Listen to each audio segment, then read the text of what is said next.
They don't tell you this part. They don't tell you that sometimes the reason your life feels heavy isn't because you're weak. It's because you're still carrying something that already ended.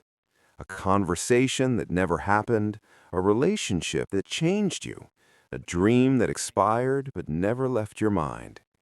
You wake up every day, move forward, smile when you're supposed to, yet something inside you is still stuck in the past, replaying moments that will never return.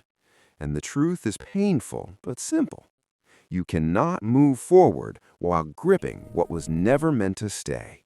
Today's story is Today's about letting story go. is about Not letting because go. it's easy, Not because it's but because easy, holding on is but costing because you holding everything. on is But because costing holding you on is costing you everything. everything. Daniel was successful by every visible measure. Good job, respect from people who barely knew him, a life that looked fine from the outside. But inside, Daniel was exhausted. Not from work, not from failure, from memory. Every quiet moment dragged him backward, to a version of himself that believed things would last forever. He still remembered the exact tone of her voice when she said, "I'll always be here."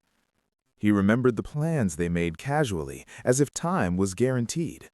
What Daniel never accepted was this. The relationship ended years ago, but he never left it emotionally.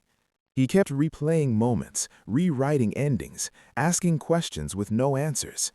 And without realizing it, he stopped living now because he was still negotiating with then. If this feels familiar already, pause for 1 second. Like the video now because this story might be exactly what you didn't know you needed to hear today. Most people don't hold on because they want pain. They hold on because pain feels familiar. Daniel convinced himself that letting go meant failure, that moving on meant admitting the past didn't matter. So instead, he kept it alive. He compared every new connection to what he lost. He sabotaged new opportunities because they didn't feel right. He waited without knowing what he was waiting for. What no one warned him about was this. Holding on doesn't freeze time. It only delays healing. While Daniel stayed emotionally anchored to the past, life continued without him. Friends evolved. Opportunities passed. Moments that could have mattered slipped through his hands unnoticed. And the worst part? He blamed himself, not for holding on, but for feeling stuck. The turning point didn't come from a dramatic breakdown. It came from silence. One evening, Daniel sat alone, scrolling. The turning point didn't come from a dramatic breakdown. It came from silence. One evening, Daniel sat alone, scrolling through old messages, not because he missed her, but because he didn't know who he was without the memory. He wasn't holding Through on old to messages, love. not because he was missed holding her, on to identity. but because he didn't know who he The was past without the gave him a memory. story, a That's when it reason hit for him. his pain, He was holding on an to explanation the for past why he turning hadn't in moved infinity. forward.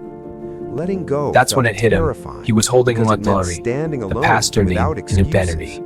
But staying felt An explanation worse. for why he hadn't moved forward. Because Letting every go day felt he terrifying didn't because let it meant go, standing he alone was without quietly excuses. choosing But stagnation staying felt over worse. growth. Because every day he didn't let go, he was CTA quietly number choosing 2, stagnation over growth. mid-story emotional trigger. If you're realizing something If about you're your own life right realizing now, something about your don't own ignore it. life right now, Like this video don't and ignore subscribe. it. Like this video Stories like and this are meant to subscribe. wake you up, Stories like not this just are meant entertain to you. wake you up, not just entertain you. Here's what most people misunderstand. Letting go does not mean pretending it didn't matter. It means accepting that it already did. Daniel didn't erase the past. He reframed it. He stopped asking, "Why did this happen to me?" and started asking, "What did this teach me?" He allowed grief without living inside it. He honored the memory without building his future around it. Slowly, something changed. The heaviness lifted. The comparison stopped. New experiences felt possible again. Not because the pain disappeared, but because it no longer controlled him. One morning, Daniel deleted the messages. Not out of anger, not out of bitterness, out of respect for himself. That single action wasn't about her. It was about reclaiming space. And that's when he understood the real meaning of letting go. You don't release the past for them. You release it for you. Life didn't magically become